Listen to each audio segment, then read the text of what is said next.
back to that.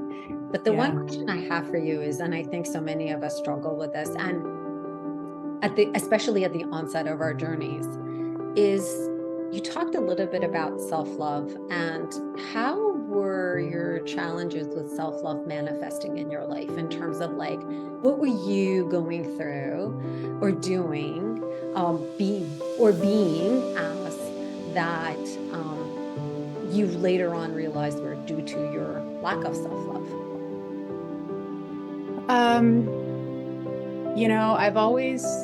That's a really good question, because in my career and in my finances and in all that, it was fine. Everything that I stepped up to the plate to be, where I think there's different areas in life where, when you're not nurturing yourself, it's very apparent. And mine was in relationships. And I think that a lot of people that have that self-love challenge is going to have challenges with other relationships too. I didn't always have that. I think what happened was I was in like a challenging relationship, and then I said, and it was like 8 years long, and I said, I just don't want to do this. I want to settle down. And I found somebody that looked good on paper. And then I just catered to that person, thinking that that's how you loved someone. And in reality, although I was loving them, I was giving them so much of myself and not leaving enough for me when it came to doing something just for me other than my career, because that still even was catering to other people in a sense. So self-forgiveness and looking at everything that made me who I am, like growing up without a father and having like challenges with men, and it's actually really interesting because I do believe that we are born into situations that are going to teach us the things that we want to learn on a physical level. We choose that. So there are things that I just did not know and I could not have known, and that a lot of us just can't know when it comes to self-love because we were never taught. And so then once we learn how to love ourselves and we can learn to forgive ourselves for getting ourselves in the situations that we didn't prefer, we can start really forgiving other people, and letting go. So, but yeah, I didn't take any time for me. I was caring for my kids and for my kids and not for me. I was caring for my spouse and not really for me. I was caring for other people and my health was declining. So I think it can manifest in many ways, but I do believe that, our body is an expression of our consciousness as well. So if you're not taking care of you, it's going to manifest in your health. Yeah. So, Yep. I went through something actually extremely similar, and I write about that very authentically on my website, but it took me a really long time. I don't know if you kind of went through the same thing where I became comfortable even talking about it very authentically because it was something that I held on to. And, the journey that I went through, and I don't know if this will sound familiar, is that on the outside, it looked like I had the absolute perfect life. Like I had the career, I had the house, I had the kids, I had all the physical things, right? Were right, right where on the right trajectory to live the perfect life, right? I went to the right school, I married the right guy, I had the right kids, I lived in the right town, right? Like everything was right. And I love the way that you said it was on paper. And that's exactly where I was at. And then, I absolutely came to a point where I felt emptiness. I don't know if you had experienced emptiness, just like complete emptiness. And you ask yourself, if my life is so perfect and it should be perfect, then why do I feel the way that I feel? And the way that lack of self-love manifested for me was lack of true self-confidence. On the outside, I looked confident. At work and meetings, I came across as being confident, but it wasn't true confidence.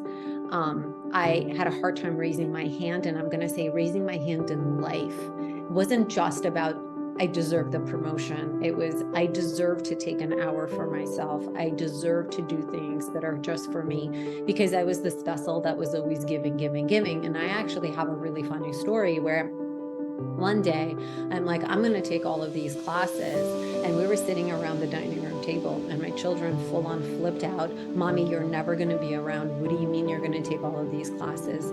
You know, my husband flipped out, like, I'm never going to see you again. And I said, do you guys hear yourself? Each and every one of you is talking about how I'm not going to be giving you. Well, who is giving me? Who is giving me? And it took me about 2 years of being on my journey to even have the courage to say that, because I always believed that if I did that, it was selfish. And I hear that over and over again, especially from people who are people pleasers in some one way or another, right? And I think that that's just something that is really hard to overcome. I don't know if you want to kind of expand on that a little bit more, but then I definitely want to talk about like the self that you are today and really focus and pivot the conversation to that. But I just want to give you a chance to react and respond. Yeah. So, well, there's a lot of things that come to mind, obviously. I have a lot of insights when we have conversations like this. But kind of drawing a blank what I was going to say. But yes, when the supporters of the world support, and they stop, the support underneath them breaks down. And then what ends up happening is they go into like the toxic support where everything's being taken from them. And that is energetically, spiritually, as well as like, you know, like you said, you had a hard time raising your hand to life. Well, when it gets into like a toxic space, confidence feels like arrogance, right? I've heard that before, where like speaking up for yourself feels like you're too much for people. Like saying what you want feels really selfish. And it's because we just tend to go so much into that supporter role where we don't have any boundaries, you know, because we were never maybe taught, and that's part of the life lesson that you signed up for, right? Because you couldn't have known what you didn't know before you learned it. So I think that's the most part of it. And then people get used to it, right? They get used to it, and then you're always there. And the other thing is that nobody knows your boundaries unless you tell them or unless you draw them. Like nobody can know what that means because they don't know our strength. And to, you know, the partner, to the children, we're indestructible as women. And as, you know, and until you speak up and say, you know, I'm at my limit, we're going to pivot to something else, nobody will ever know. So that's why it's like respectful to communicate, you know, with everybody and say, I'm not going to do that. And that's why no is so important too, right? Just saying, no, I can't do that, or let's do this instead. Nobody will ever know what our boundaries are unless we draw them and make them clear. And then the people that you want in your life can just respect those automatically. It's not a, you know, they have to learn them when you're midway into a relationship, like, oh, this is a new version of this person. Okay. But other than that, yeah. And it's good to be a supporter, right? It's good to be a supporter of whatever collective you're supporting, but there is a toxic trait to almost every, you know, type of personality or type of personality aspect that can really backfire if you don't know about yourself. That's all about knowing thyself, right?